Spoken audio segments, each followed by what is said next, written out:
Hello, this is Cho of the Shiny Colors Discord, and welcome to another episode of the Shiny Review. We only have two cards to talk about this time around. We have the new Produce SSR for Mano, and the new Support SR for Asahi. Starting things off with Mano. We can't really act too surprised about this banner drop, considering that it was already revealed to us a while ago.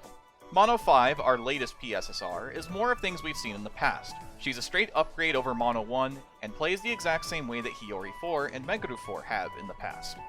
While this doesn't necessarily make her bad, Vocal Visual is a weird combination that needs key pieces to truly shine as a mixed unit. All the same positives and negatives that we've talked about before still ring true with Mano. She's fantastic with dual stat, but you might find some difficulties building her. However, she's much easier to build than Mano 1, and as we'll see in a short moment, has many reasons why you would prefer this Mano as your go-to permanent Mano SSR. She is a buffer, a dual attacker, and a center, and I moderately recommend pulling for her, since she is a permanent unit. And I don't think she's necessarily groundbreaking either, so only necessary if you really like Mano or Illumination Stars, and once this banner is over and she's added to the pool, she's a very good candidate for re-rolling. Mano's initial skill is a visual 2.5 appeal that also attacks with a vocal 1.5 appeal, so 2 hits and 1 attack. This then links into a vocal visual 40% buff for 5 turns. At max, this upgrades to a vocal 4.0 appeal with a visual 2.0 appeal, and links into the same vocal visual 40% buff for 5 turns. Her 1-star passive is a vocal visual 25% buff that requires an active vocal buff. This has a 20% chance to activate twice. She also unlocks a visual plus 50 uncap at 1 star. Her 2-star passive is a vocal visual 45% up that requires an active visual buff. This has a 20% chance to activate twice. Her 3-star uncap is a vocal visual plus 100 uncap, and her 4-star uncap is a vocal plus 150. Her memory appeal, when maxed out, is a vocal visual 1.0 that links into an additional vocal visual 1.0.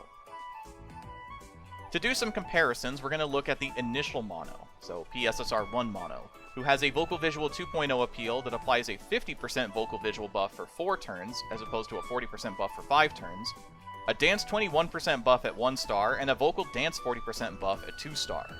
Her 4-star appeal being a vocal visual 3.0 with the same 50% vocal visual buff for 4 turns is okay. Her uncaps are a little weird at plus 200 vocal and plus 100 dance when you consider all of them, and her memory appeal is a vocal 40% up that increases your vocal and visual by 50% up on linking. So, when you look at these cards at 0 stars, Mano 1 sort of looks a little better, just because the buff is slightly stronger and the damage is about the same, balanced out. The second you find an extra dupe of Mano 5, she becomes the superior unit in vocal visual mastery, and it only gets worse the more copies of Mano 5 you find. Her memory appeal is much better suited for her skill set, and she doesn't waste any of your skill panels on useless uncaps or passives for the card. I think they intended for the idea of this Mano being much more all-rounder style, but not really building her appeals to work off of that, which is why she has a dance uncap, a dance buff, a vocal dance buff. It's meant to play off of Hiyori 1 and Meguru 1, but in this current climate doesn't quite sit well. So that's why the more copies you get of Mano 5, the way more enticing of a card she ends up being in comparison. It's pretty much no contest between the two of them. For support recommendations, find your strongest mix of vocal and visual to accommodate for everything that Mano wants.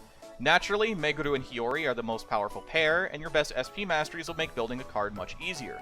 You can also consider the Hinata support if you are going to be running one of the alternate team ideas that we'll mention later, and as well as the Yuika, and maybe even cards like the Kogane, who we have more on the alternatives.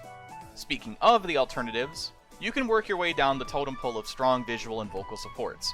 The more SP bonuses you manage to bring along, as well as reasonable passives, will make building Mano a lot easier. You can also choose to drop in the support SSR1 Madoka as well if you choose to run Hinata and her appeal. And it might also play into, again, what we're about to talk about, which is the team recommendations. For this current recommendation, we have Hiyori 4, Meguru 4, and Mano 5. Building a core in the most reasonable way possible, as these are all permanent SSRs that you could potentially re-roll for, or just find on any old banner. Naturally, you could sub out Hiyori 4 for any other Hiyori of choice, and Meguru 4 could be replaced by limited Meguru 5, or another Meguru of preference. They all mostly play off of each other well in this setup. As for all alternatives, if you want some additional members to run on the team, you could choose the tried and true Rinze and Choco combo for just standard buffing power. You could go for the defensive setup with Sakuya 4 and Kiriko 4, going for a defensive turn 4, turn 5 explosion. Or, a newer team composition you could try out involves Madoka and Toru, which is a little bit riskier on the stall side of things, but if everything plays off correctly, you might find Mano with a 500% vocal buff going into your memory appeal. But you will need the enmity passives from cards like Yuika and Kogane especially in order to really make the most of this card, by being able to take advantage of not getting hit, but at the same time also being able to utilize the dodging powers of Madoka and Toru.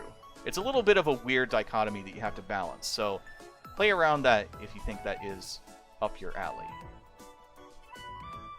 Overall, Mano as a center gets probably about an S-.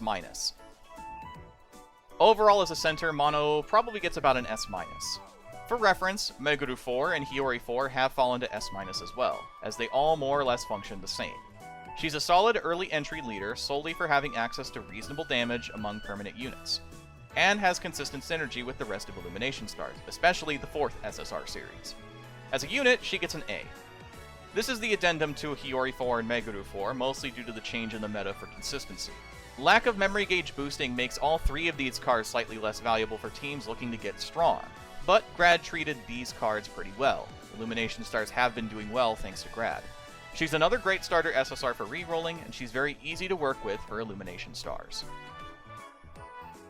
Next we have Asahi. Our event SR this time around is Asahi, who is more of the same when it comes to Asahi supports, really. At the very least, you can say that Asahi supports are consistent at what they want. Consider that Asahi is primarily a radio-centric support, though the numbers aren't too high. Her passives are mostly okay, but not too flexible. Her support skills are Idol's Bond, Promise Recovery, and Rest Boost, and her unique mastery is Radio Mastery Dance, which goes up to +5 at level 65. Her TFD idea is Dance, and her insight token for Grad is Dance. Asahi's 1-star passive is a Dance 12% up that requires you to be in the Dance position. This has a 30% chance to activate once. Her 2-star passive is a Dance 20% up that requires an active Dance buff. This has a 30% chance to activate once. Her 3-star Uncap is a +50 to Dance, and her 4-star Appeal is a Dance 2.0 that applies a 5% Dance buff to all units for 5 turns, so yes, that does include your rivals. Her event passive is a Dance 8% up that requires Asahi on your team, and it has a 30% chance to activate twice. This Asahi gets a C. This card is okay, but not particularly strong. Her Dance Mastery is not all that attractive due to its low value, and her passives are mostly outshone by other dance supports of this variety, including almost every other Asahi support at this point. If this sounds sort of familiar compared to a certain event Fuyuko support, that's because they're basically the same card. This Asahi is a bit of a weak filler unit, but filler nonetheless. The story, at least, is very interesting if you'd like to see more of the unit dynamics for Stray Light. For farming, I would say you might as well.